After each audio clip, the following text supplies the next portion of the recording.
যেই নদীর মধ্যে কোনো লঞ্চ নাই, বিপদের মধ্যে পইরা গেছে, কিভাবে যে ওই পারে যাব। ও দয়াল রে, ওই পারেতে প্রেমের বাজার পার হইয়া যায় সব দোকানদার, আমি পার হইতে পারলাম না। আরে বুঝি আমার কপাল মন্দ, বাইতাল নৌকায় পালকাতে না জানলে গো দয়াল, আর সামনা আসা যাওয়া কি যন্ত্রণা, আসা যাওয়াও কি যন্ত্রণা, জানলে গো দয়াল। জোরে জোরে বলুন না আল্লাহু আকবার। হায়রে আমার বাবা প্রমাণ কইরা দিছে রে, আমার হোসেননগরের বাসী, হোসেননগরের বাবারা, আমি মুফতি ইয়াসির আরাফাত হায়দারীকে বড় ইজ্জত আর সম্মান করে আজকের মাহফিল থেকে প্রমাণ হয়ে গেছে, কথা কোন ঠিক কিনা? নতুবা এত রাত্রে এলাকার মানুষ এই হুশের মধ্যে, এই বাতাসের মধ্যে, আজকে একটু বাতাসও আছে, আছে না নাই? এর ভিতরে আইসা আপনারা এতক্ষণ এইরকম ছিল না, আস্তে আস্তে যদ্দূর বানছে মোটামুটি একটা সিস্টেম হয়ে গেছে, কথা কই না কেন? এই জন্য যুবক, গত বছর এই প্রোগ্রামে আমি থাকতে পারি না, মনে বড় কষ্ট পাইলাম। কুমিল্লাতে চলে গিয়েছিলাম, ওইখান থেকে আসা সম্ভব নাই, নদী পথে আসা যাবে না। এই জন্য আমি বলছি এইবারের প্রোগ্রাম যত স্যাক্রিফাইস আছে কইরা হলেও এটা করে দিব, সুবহানাল্লাহ পড়েন। এই জন্য বাবা আমি আপনাদেরকে জানাইয়া দেই, শেখ ফরিদ রহমাতুল্লাহ আলাইহি নদীর পারে যাইয়া দাঁড়ায়া রইছে। নদীর মধ্যে লঞ্চ নাই, নদীর মধ্যে নৌকা নাই, নদীর মধ্যে স্টিমার নাই, ওই পারে যাবে কিভাবে? দাঁড়াইয়া দাঁড়াইয়া মনস্থ করতেছে কি করা যায়।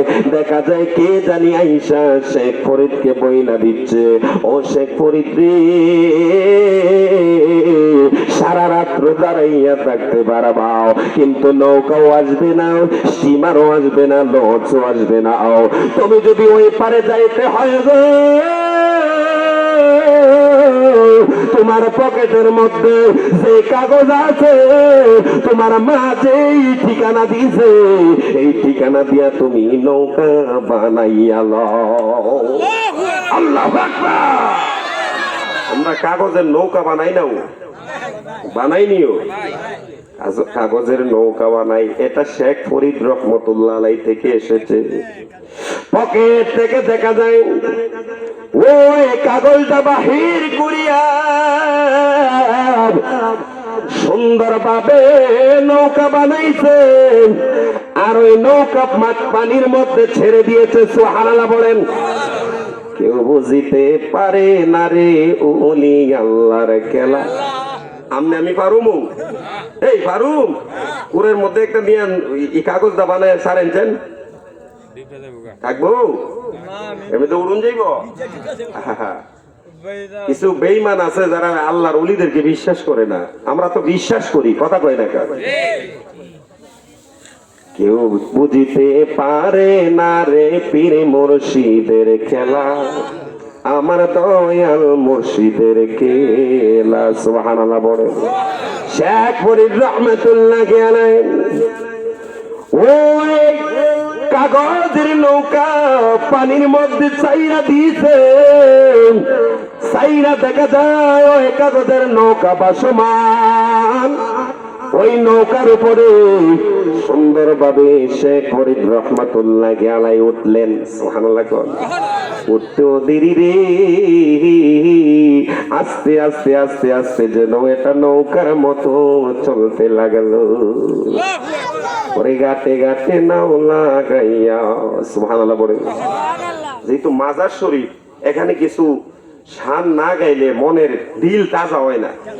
কথা কয় না কে কি বললো বলো, কিন্তু আমরা গায়া যাই। কথা কয় না গাতে গাতে নাও লাগাইয়া মুর্শিদ বোঝন লইয়া, গাতে গাতে নাও লাগাইয়া মুর্শিদ বোঝন লইয়া, তোরে কতেরা পাগল পাইলে টান্দা কোলে লইও রে, তোরে রে হুঁশিয়ার হইয়া পাইও। একটা জবান বন্ধ রাখবেন না গো, জবান তারে ছেড়ে দিয়ে বলুন না আল্লাহু আকবার। এইবার দেখা যায় শেখ ফরিদ রহমতুল্লাহ আলাইহি কাগজের নৌকার মধ্যে উঠলো, আস্তে আস্তে যেন পরিবেশ যাইতেছে, নদীর মধ্যখানে গেছে।